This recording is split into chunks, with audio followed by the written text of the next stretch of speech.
nongeye kugusuhuza kandi nguha n'ikaze. Reka mpari impungenge ku bantu bifuza korora inkoko. Nje kubabwiza ukuri ku bantu bashaka korora inkoko. Reka nkubwize ukuri, we muntu ufite umushinga wo korora inkoko, banza umenye iki ngiki. Niba ufite umwana w'uruhinja, ukaba waramuhaye umukozi, menya ko uwo mukozi ibyo yamukoreraga, uko yamugaburiraga bitandukanye n'uko we wamukorera. Ikindi cya kabiri, niba ushaka kubaka inzu ukayiha umufundi ngo ayikubakire, ukaba warateganyije amafaranga runaka, ntabwo ya mafaranga wateganyije ariko azayijyaho, byanze bikunze hari andi mafaranga uzakoresha ku ruhande. Rero no mu nkoko niko bigenda. Ntabwo wajya korora inkoko utaraciye mu ishuri ryazo, ntabwo wajya korora inkoko utabifitiyeho ubumenyi buhagije. Urarangiza kino kiganiro umaze kumenya ngo ese korora inkoko mbikore cyangwa mbireke. Gusa hari ibyo twahishwe rero nibyo ngiye kukubwira. Hari ibanga riri mu nkoko, hari ibintu baduhishe, hari ibintu batubwira bitabaho, hari n'ibyo batubwira bibaho, hari n'ibyo baduhisha. Rero nje kubibabwira kuko korora inkoko ntabwo ari ikintu cyoroheje, kandi korora inkoko biranoroheje. Ni ibintu bibiri bitandukanye. Wewe ubwawe hari ibyo uzi, ariko hari n'ibyo wahishwe. Kora subscribe wowe utarayikoze, muntu mushyashya ugeze ahangaha, kora subscribe. Nawe wayikoze kandi ngo haye ikaze kandi warakoze, kuko uri muri ampa support. Nanjye ndimo ndaguha ibyiza by'ubumenyi runaka ugomba kumenya kuri ibi ngibi bya business, cyangwa se kuri ibi ngibi by'ubworozi bw'inkoko. Ubworozi bw'inkoko ntabwo ari ikintu cyoroheje buri muntu wese yakwisangamo. Natangiye mbabwira ngo niba umukozi akurerera umwana, hari abantu bumva ko korora inkoko ari ukugenda ukagura inkoko zikiragira zikicyura nk'uko dusanzwe tubikora. Hari inkoko tugira ziragira zikicyura, ziriya ntabwo zikuvuna, nta nubwo uzi uko niba zariye, ntabwo uzi niba zanyoye, ntabwo uzi aho ziba ziriwe. Upfa kubona zisohoka nimugoroba ukabibona ziragarutse. Rero izi nkoko zitandukanye n'izo ndi kubabwira. Ubworozi bw'inkoko ni inkoko zigusaba igishoro, ni inkoko zigusaba amafaranga ufite kugira ngo yazishyireho, nazo zizaguha umusaruro. Izi nkoko zizagusoroma utwo ufite, zigukonsome, zikurye, uziteho kugira ngo nazo zizaguha umusaruro. Rero ntabwo inkoko ari kuvuga ngo uragiye uzishoyemo amafaranga uraziragiye kuko uzitezemo inyungu, cyangwa se uzihaye urazitunze uzitezemo inyungu ejo zizakugaburira. Biratandukanye. Ntabwo inkoko arizo uzavuga ngo uzishoyemo amafaranga ngo zizagukiza. Izi nkoko niba udafite igishoro, ukaba wumva ko udafite amafaranga yo kuzishoramo, we muntu wahora babwira ngo inkoko zigira amafaranga, banza umenye iki ngiki. Niba ufite amafaranga 500,000 ukavuga ngo ugiye gushora inkoko, ugiye kuyashora mu nkoko, cyangwa ubwiza ukuri, urahomba pe, urahomba. Ngereka mugiye mbabwiza ukuri, inkoko zizagusaba ibiryo kugira ngo nazo ziguhe umusaruro, kandi uwo musaruro zizaguha ntabwo ari ko wose uzaza. Nabahaye ingero ebyiri anizo nkomeza kugenda mbabwiraho. Ntabwo izi nkoko uzavuga ngo nshoye 500, ndagiye nguza inkoko wenda 300, ndagiye nzishyizemo abakozi babiri, abo bakozi babiri uzabasabwa kubahemba. Kandi izi nkoko uko ari 300 ntabwo ariko zose zizaguha umusaruro, ntabwo ariko zizatera.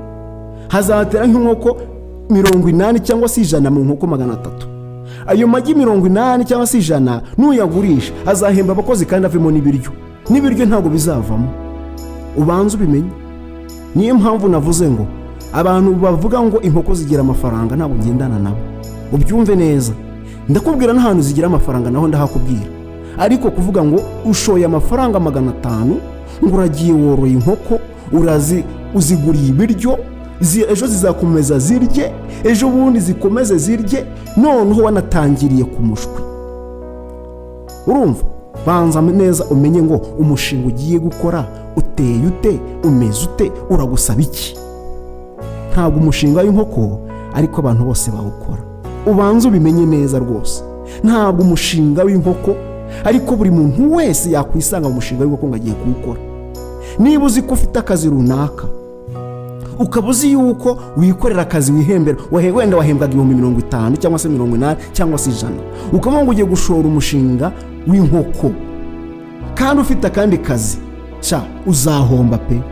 Icyakoze numanuka ku kazi ukakavamo, ukamanuka ukajya hasi ukajya kwita ku nkoko zawe, warateguye umushinga wawe, ufite amafaranga ugiye kuyashoramo, ukaba warateguye ibiryo, byanze bikunze uzawukora. Aho wawukora, ariko ni ukuvuga ngo ufite akazi kandi ufite n'abakozi bari kumenya inkoko zawe, uzahomba. Kuko natangiye mbabwira ngo niba ufite umwana uri mu rugo ugasigira umukozi amafaranga 1,000 cyo kumwitaho ngo yite ku mwana, ntabwo cya 1,000 kiza kuribwa na wa mwana. Ubanza ubimenye. Niba ufite umwana mu rugo ukaba ufite umukozi ukamusigira ibiryo, ukamusigira n'amafaranga ngaze kwita ku mwana, ntabwo ibyo byose biza gushirira ku mwana. Kuko umukozi hari ibyo aza kwitwarira, na cya gihe araza kukirira, na bya biryo wasigiye umwana nabyo araza kubirya, na twa tubiswi twose wagize wa mukozi araza kuturya. Ntabwo byose biza kugera kuri wa mwana. Ni kimwe rero na za nkoko, ntabwo umukozi aza kwita kuri za nkoko nk'uko bikwiye, nk'uko we ubwe wakagombye kubyitaho. Umubyeyi yashobora kwita ku mwana we kuko azi ibyo akeneye kandi amufitiye n'impuhwe kuko ari uwe. Rero n'inkoko nazo bisaba kuzitaho uko ari izawe, uzi ibyo zikeneye. Niba zishonje urabimenya, niba zikeneye amazi urabimenya, niba zikeneye amasuku urabimenya, niba mbega buri kimwe cyose we kuko ari we nyirazo urabimenya, ariko ntabwo wa mukozi aza kubimenya. Ikindi, ntabwo ziriya nkoko zizaguha umusaruro utabanje kuzigaburira. Nuzigaburira nabi nazo zizaguha umusaruro nabi. Niyo mpamvu navuze ngo nutazitaho nta musaruro zizaguha, kandi nuzitaho nabi zizarwara, zigere naho zipfa, usange cya gishoro washoye urakibuze. Ntabwo rero umushinga wo korora inkoko nawe ukwifuriza. Icyabikoze, niba uzi ko ufite igishoro gifatika, ukaba uzi ko ufite amafaranga, genda ubikore. Kandi ntubibangikanye n'akazi ufite, genda ubikore rwose. Kandi nabwo niba ugiye kubikora utarabiteguye, banza ubigereranye n'inzu. Niba ugiye kubakisha inzu ya 5,000,000, ntuyibwire ko 5,000,000 zizakubakira ya nzu. Nabyo banza ubitegure, kuko nujya mu mushinga banza uzigama ndi ku ruhande yo kugira ngo uzabashe kongeramo ntihagire ikibazo kivuka. Kuko bije wakoze yo kubaka inzu, niba wakoze bije ya 5,000,000, hari igihe 5,000,000 zashira ugeze mu bikwa utaramara n'isakaro utaranarigeraho, hari igihe yarangirira aho ngaho. Niyo mpamvu rero n'uwo mushinga w'inkoko nawe, niba uri gutegura umushinga wa 5,000,000, banza uteganye uti izi nkoko uko ari 5,000,000, nako izi nkoko uko ari 500 ngiye gushora, siko zose zizagenda zikura cyangwa se nzazikuza. Hari igihe nateganya ko zizarya ibiro 10 ku munsi, ugasanga inkoko 500 ziri ibiro 20, kandi wakoze bije y'ibiro 10 ku munsi ko ari byo zarya, ugashiduka ahubwo ziri ibiro 20 ku munsi. Wibuka ko inkoko zitavuga, ariko inkoko ziratungwa, ziragaburirwa nk'uko wagaburira umuntu. Bitandukanye n'uko wajya mu bucuruzi runaka, uzagura ikintu ugenda ukibike, ejo utegereza umukiriya aza cyangwa bireke, yenda ejo azaze cyangwa bireke. Ariko inkoko isaha ku isaha urazigaburira pe, wakira wakena urazigaburira, wanyura mu buzima bubi urazigaburira. Ikintu icyo ari cyo cyose wakora ukajya mu nkoko, uzamenye ko ari nk'umuntu ugiye kwitaho. Numufata nabi arananuka, kandi numufata nabi arazongwa, agenda ashirewe n'ibinaba ngombwa aranapfa. N'inkoko nako niko bigenda. Rero ntabwo ari za nkoko ziragira zikicyura ugiye kwitaho.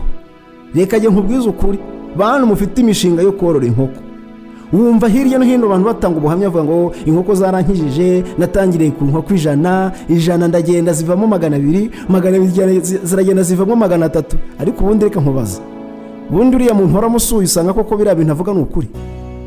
Umuntu arakubwira atumva ngiyewe inkoko zarankijije, inkoko iragenda, naragengira inkoko 200, inkoko 200 ziratera amagi, ubu ndimo ndagemura hirya no hino, ubu ndi umukire rwose no mudugudu barabizi, ubu abantu bose bazi ko mfite amafaranga rwose kuko nyekesha inkoko zanjye. Yawe data we, reka nkubwize ukuri, ntuzishuke ngo inkoko zawe 200 zizagukiza. Dore aho ndi ngaha, ahubwo nureba nabi ziratuma ugurisha n'utwo wari ufite, ejo hapfa imwe, nubona hatangiye gupfa imwe ejo hazapfa 5, nyuma y'inkoko 5 nubona zipfuye ejo hazapfa 20, niba wari ufite 500 numva zidashize.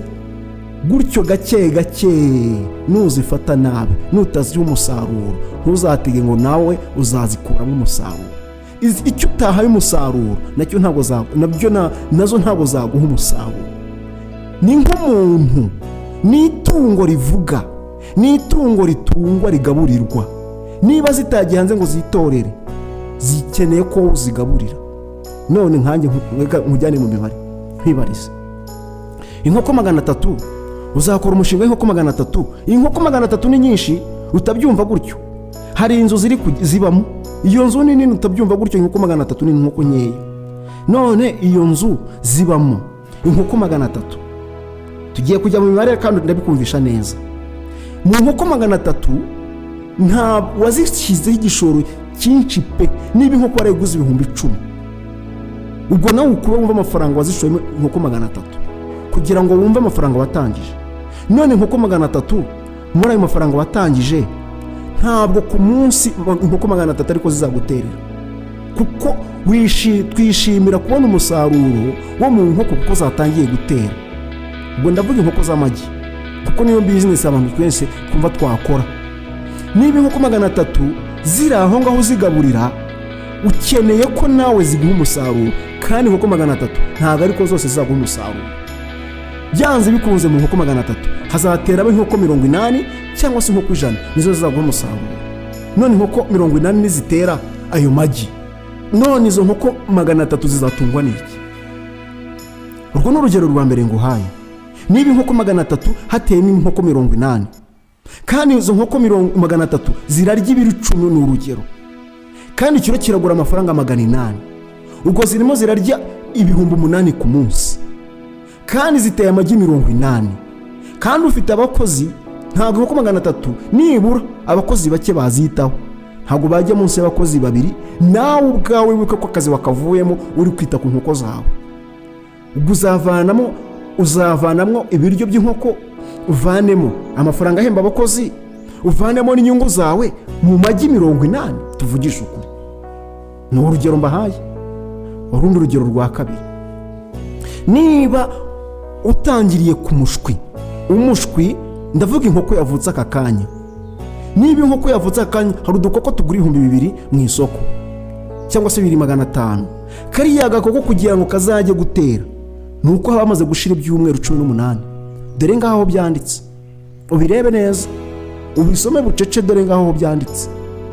Niba inkoko itangira gutera ni imaze kugira ibyumweru 18, ibyumweru 18 ubwo n'amezi 4 n'igice, hafi muri 5. None amezi 5 iyo nkoko izabirya iki? Ibaza igishoro uzaba warayishyizeho. Gutangira kakiraga ko gato kugeza ikuze kugira ngo izaguhe amagi, uzabanza uyigaburira amezi 5, uzaba umaze kwishora amafaranga angana gute? Ni urugero rwa kabiri nguhaye. Wumva ko korora inkoko ari ibintu byirukirwa. Ntabwo korora inkoko ari ibintu byirukirwa, oya. Ngira ngo urimo urabisoma hejuru ahangaha. Ntabwo ari ibintu byirukirwa kuvuga ngo uragiye ngo ukorera amafaranga, ngo uragiye ngo ugiye mu nkoko, ngo uroroye, ngo ejo izaguha umusaruro. Yewe nushaka ugenda uyinayiraririze iturage. Icyo ukoze wenda nuyituraga yamishwe ukayigurisha, bizashoboka ko ayo mafaranga wayabona, kuko uzayigurisha imaze ibyumweru 2.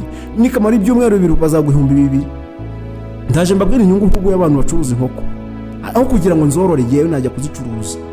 Korora inkoko udafite amafaranga, kamubwiza ukuri, ni nko kugura imodoka mu mafaranga rufite yose, ukavuga ngo ngiye kuyagura muri benzi nyigendemo, nyiguze $20,000 nzajye nyitemberamo, nta yandi mafaranga rufite. Ibaze iyo mibare. Ibaze kugira imibare yo kujya vuga ngo ufite $30,000,000 ugiye kuziguramo imodoka yo gutemberamo byonyine. Rero ubwo bwenge buracuramye cyane. Amafaranga ufite ukavuga ngo ugiye kuyashoramo inkoko, ufite 500 ugiye kuyashoramo ubworozi bw'inkoko, kandi iyo mafaranga ufite imbere n'inyuma yonyine. Amafaranga watangije ushoramo umushinga w'inkoko, niba utangije 500, menya ngo ziragukonsoma andi mafaranga 500. Udafite andi ku ruhande, rwose umushinga wawe urapfuye. Rero dore icyiza cyo korora inkoko. Ndababwira ibyiza n'ibibi, ariko reka mbabwire ibyiza byo korora inkoko. Niba ufite igishoro nibura cy'inkoko zitari munsi y'igihumbi, naho ngaho nkujyanye. Niba ugiye mu nkoko ziri hejuru y'igihumbi, nibura mu nkoko 1000 harateramo inkoko nka 300 cyangwa se 400. Izo nizitera ukaziraririza ni uburyo bubiri. Hari ukugurisha amagi, byanze bikunze mu magi 400 ntabwo uzaburamo ibihumbi nka 20 cyangwa se 30 byawe usagura, andi akajya gutunga za nkoko. Kandi muri ya 20 cyangwa 30 wasaguye ku munsi urahembamo babakozi, wenda iyo nyungu irimo.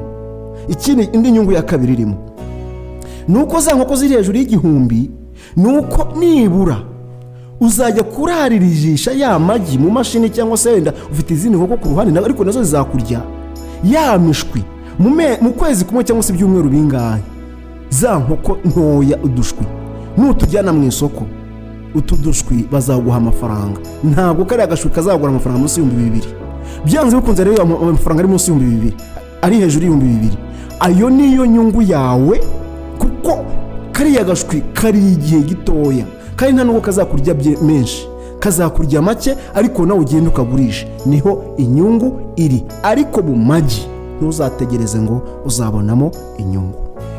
Dore indi business nziza kuri ya mishwi. Ahubwo wa muntu we, nge nakugira inama, genda wigurire turiya dukoko, kuko bariya abantu ntabwo bazakwaka igishoro, ahubwo bazakubwira ngo genda ujye kugurisha. Kuki se bakubwira ngo akira inkoko tuno dushwi, genda tujyane ku isoko ugende utugurishe, noneho kano gashwi ukabare ku 2,000 yunzanire 2 byanjye. Noneho wayijyanye nawe aragenda akavuga ngo ndakagurisha 2,500. Noneho uw'inyungu agira kuba agiye kuyigurisha nuko yifatiraho senyisaze, noneho andi 2,000 akaza kuyishyura shebuja ni ba nyiri inkoko, cyangwa se kwa hahandi bafite business yo korora inkoko.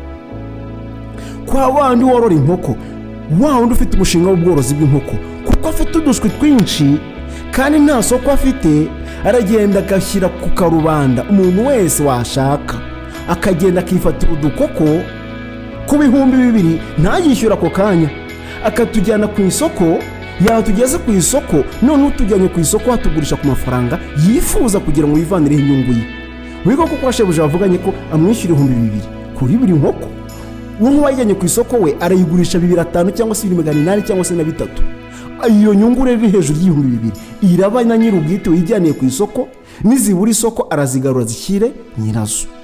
Nazishyira nyirazo nawe arakomeza ziteho kugeza igihe babandi bazakomereza baza bazijyana ku isoko bajya kuzicuruza. Niho inyungu nyir'ubwite w'ubworozi bw'inkoko azivana, niho abona inyungu.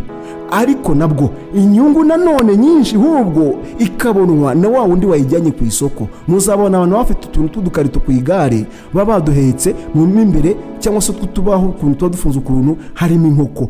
Bariya abantu baragenda bakaverisa nyiri inkoko 2,000, nta nubwo baba yatanze mbere, bayatanga nyuma nuko zaguzwe. Nizitagurwa baramusubiza inkoko ze. Rero uworora inkoko, iyo niyo nyungu. Nabwo igihombo yagira nuko yabura abakiriya bagura ya mishwi, agakomeza akazigaburira, akazategereza igihe zizagurishirizwa. Nanone indi nyungu izagirwa na wa wundi wagiye gucuruza za nkoko, akivaniraho inyungu ye, noneho andi akayaha shebuja bamuhaye za nkoko. Rero reka nanzure gutya, korora inkoko bisaba kwicara hasi wowe ubwawe ukagenda ukabyicaraho. Ntabwo ari ukuvuga ngo ubihaye abakozi urabibashinze, nubibaha nta musaruro uzabona mu nkoko. Rero wa muntu we wifuzaga ko nkubwira umushinga wo korora inkoko, byanzure gutya. Niba uzi ko ufite igishoro gikeya, ukaba uzi ko ufite inkoko ziri munsi y'1,000 cyangwa se inkoko ziri munsi ya 500, reka mvuge 500, rwose inkoko zihorere. Ariko niba uzi ko ufite igishoro kiri hejuru kandi ukaba uzi ko nta kazi ufite, rwose bikore, kuko uzabonamo inyungu mu magi, ubonemo n'inyungu mu mishwi, kuko ari nyinshi, nkeya zitunga nyinshi kandi nawe ukabona inyungu. Ariko ntabwo inkoko nkeya zatunga nyir'ubwite ngo zitunge n'izindi nkoko ngenzi zazo. Umusaruro uba muke kandi tworora byinshi. Rero reka tworore byinshi, umusaruro uboneka ari muke ariko uzi.